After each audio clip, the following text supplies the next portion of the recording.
Hello my dear friends, welcome back to my channel Study Hall. আজি আৰু এটা নতুন ভিডিও লৈ আহিছো আৰু এইটো ভিডিওত 20টা অতিকৈ গুৰুত্বপূৰ্ণ প্ৰশ্ন আলোচনা কৰিম যিবোৰ অহা 3rd গ্ৰেড আৰু 4th গ্ৰেড এক্সামৰ কাৰণে খুবেই গুৰুত্বপূৰ্ণ হ'ব গতিকে ভিডিওটি সম্পূৰ্ণ চাব বলক পলম নকৰি ভিডিওটি আৰম্ভ কৰো আজি আমাৰ প্ৰথম প্ৰশ্নটো আছে who is called the father of modern medicine কাক আধুনিক ঔষধৰ পিতৃ বুলি কোৱা হয় আধুনিক ঔষধৰ পিতৃ বুলি কাক কোৱা হয় প্ৰশ্ন হলে এইটো আৰু উত্তৰ হ'ব শুদ্ধ অপশনটো হ'ব অপশন এ হিপোক্ৰেটস তেখেতক কি বুলি জনা যায় ফাদাৰ অফ মডাৰ্ন মেডিসিন বুলি জনা যায় ভেৰি ইম্পৰ্টেন্ট কোৱেশ্চন হয় সেকেন্ড নম্বৰ কোৱেশ্চন চাও when did the Jallianwala massacre take place Jallianwala হত্যাকাণ্ড কেতিয়া সংঘটিত হৈছিল আমি সকলোৱে জানো বহুতেই ইম্পৰ্টেন্ট প্ৰশ্ন এটো শুদ্ধ অপশনটো হ'ব 13 এপ্ৰিল 1919 তাৰিখটো মনত ৰাখিব সনটো বাৰু সকলোৰে মনতে থাকে কিন্তু পৰীক্ষাত কি কৰে তাৰিখটোহে দি ৰাখে 13 এপ্ৰিল তাৰিখে 1919 চনৰ মনত ৰাখিব 3 নম্বৰ প্ৰশ্নটো চাও the study of fossils called জীৱাশ্মৰ অধ্যয়নক কোৱা হয় জীৱাশ্মৰ অধ্যয়নক কি বুলি কোৱা হয় শুদ্ধ অপশনটো হ'ব অপশন সি paleontology গতিকে C is the correct option 4th number question to saw birthday of Swami Vivekananda celebrated as Swami Vivekanandar জন্মদিন উদযাপন কৰা হয় কি হিচাপে উদযাপন কৰা হয় কি দিবস হিচাপে শুদ্ধ অপশনটো হ'ব অপশন বি ন্যাশনাল ইয়াথ ডে ৰাষ্ট্ৰীয় যুৱ দিবস হিচাপে উদযাপন কৰা হয় স্বামী বিবেকানন্দৰ জন্মদিনটো 5th number question to saw the directive principle of policy have been taken from the constitution of which country নিৰ্দেশাত্মক নীতি কোনখন দেশৰ সংবিধানৰ পৰা লোৱা হৈছে ইয়াৰ শুদ্ধ অপশনটো হ'ব অপশন বি আয়াৰল্যান্ড এণ্ড আয়াৰল্যান্ডৰ পৰা কি লোৱা হৈছে directive principle of state policy হ'ব লাগিছিল এটো ডিপিএছপি যেটো আছে আমাৰ সংবিধানৰ এটো কৰ পৰা লোৱা হৈছিল আয়াৰল্যান্ডৰ পৰা ধাৰ কৰা হৈছিল মনত ৰাখিব 6 নম্বৰ প্ৰশ্নটো হ'ল what is the structural and functional unit of kidney বৃক্কৰ গাঁথনিগত আৰু কাৰ্যকৰী একক কি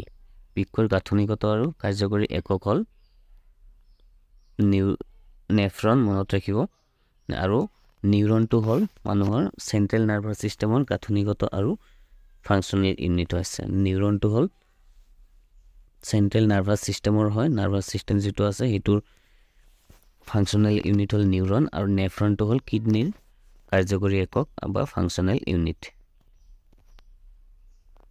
7 number question in which year was the first test tube baby born in India কোন বছৰত ভাৰতত প্ৰথম টেষ্ট টিউব শিশু জন্ম হৈছিল ভাৰতত কোন চনত প্ৰথমবাৰৰ বাবে টেষ্ট টিউব বেবি যে আছে এটো জন্ম দিয়া হৈছিল শুদ্ধ অপশনটো হ'ব অপশন বি 1978 চনত কি কৰা হৈছিল ভাৰতত প্ৰথমে টেষ্ট টিউব বেবি জন্ম দিয়া হৈছিল 8 নম্বৰ প্ৰশ্নটো চাও with whom is the silver revolution related ৰূপালী বিপ্লৱ কাৰ সৈতে সম্পৰ্কিত এনে ধৰণৰ গোল্ডেন ৰিভলিউশন গ্ৰীন ৰিভলিউশন গুটেকেটা মনত ৰাখি দিব বহুত ইম্পৰ্টেন্ট প্ৰশ্ন হয় এইবোৰ কোনটো ৰিভলিউশনক কি বুলি জনা যায় হেতু মনত ৰাখিব আৰু সিলভাৰ ৰিভলিউশন বুলি জনা যায় এগ প্ৰডাকশন কণী উৎপাদন ইয়াৰ লগত জড়িত হয় option B is the correct option 9 number কোৱেশ্চনটো চাও which of the following dams is the oldest in India নিম্নলিখিত কোনটো বান্ধ ভাৰতৰ আটাইতকৈ পুৰণি ডামটো কোনটো শুদ্ধ অপশনটো হ'ব গ্ৰেণ্ড এনিকেট ডাম আৰু ইয়াক আৰু এটা কাল্লানাই ডাম বুলি কোৱা হয় মনত ৰাখিব কাল্লানাই ডাম বা গ্ৰেণ্ড এনিকেট ডাম কেতিয়াবা কাল্লানাই দি দিয়ে অপশন আৰু কেতিয়াবা গ্ৰেণ্ড এনিকেট দি দিয়ে দুইটা একেই হয় ভাৰতৰ আটাইতকৈ পুৰণি ডাম হয় এটো The word googly is related to which sport googly শব্দটো কোনটো খেলৰ সৈতে সম্পৰ্কিত শুদ্ধ অপশনটো হ'ব অপশন ডি ক্ৰিকেটৰ লগত সম্পৰ্কিত হয় ক্ৰিকেটত স্পিন বল কৰে যে এই স্পিন বল কৰোতে এটা টাইপৰ বল আছে গুগলি বল বুলি কোৱা হয় মনত ৰাখিব এইটো ক্ৰিকেটৰ লগত জড়িত আৰু স্পিনাৰ বল বিলাকে এই গুগলি বলটো কৰিব পাৰে 11 number question where is the National Museum of India located ভাৰতৰ ৰাষ্ট্ৰীয় সংগ্ৰহালয় ক'ত অৱস্থিত আৰু শুদ্ধ অপশনটো হ'ব অপশন ডি দিল্লী আৰু আমাৰ অসমৰ যেটো ৰাজ্যিক মিউজিয়াম আছে ষ্টেট মিউজিয়াম সেইটো হ'ল গুৱাহাটীত অৱস্থিত এইটো মনত ৰাখিব 12 নম্বৰ প্ৰশ্ন human development report is published by মানৱ উন্নয়ন প্ৰতিবেদন কাৰ দ্বাৰা প্ৰকাশিত কৰা হয় ইয়াৰ শুদ্ধ অপচনটো হ'ব অপচন সি ইউএনডিপি মনত ৰাখিব আৰু ইউএনডিপিৰ ফুল মিনিংটো হ'ল ইউনাইটেড নেশনস ডেভেলপমেন্ট প্ৰগ্ৰাম ইউএনডিপিৰ ফুল ফৰ্ম এইটো মনত ৰাখি দিব ইউনাইটেড নেশন ডেভেলপমেন্ট প্ৰগ্ৰাম ইয়াৰ শুদ্ধ অপচন সি টু হ'ব মনত ৰাখি দিব 13 নম্বৰ প্ৰশ্নটো চাও the longest sea beach in India is ভাৰতৰ আটাইতকৈ দীঘল সমুদ্ৰতীৰ কোনটো আটাইতকৈ ডাঙৰ বিচ কোনটো হয় ইণ্ডিয়াৰ ইয়াৰ শুদ্ধ অপচনটো হ'ব অপচন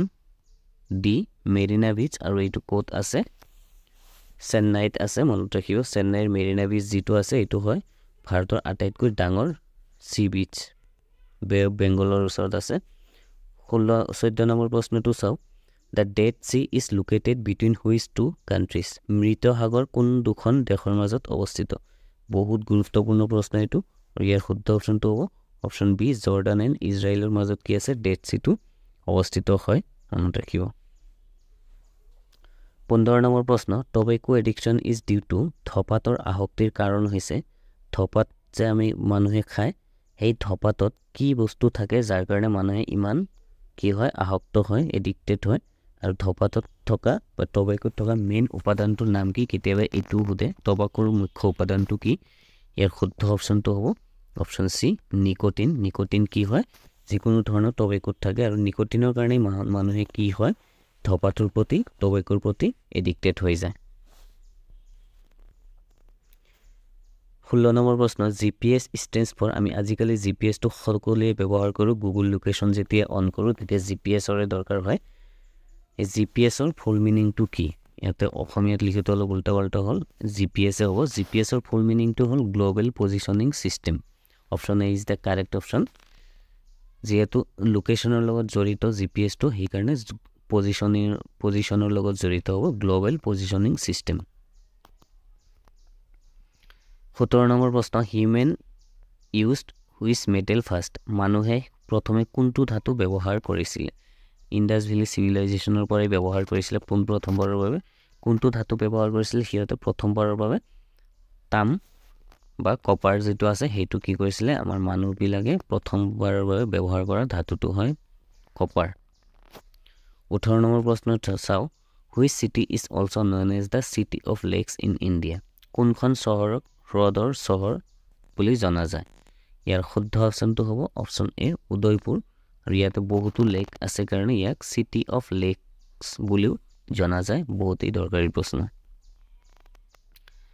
19 নম্বৰ প্ৰশ্ন the Jim Corbett national park is situated in which state of India Jim Corbett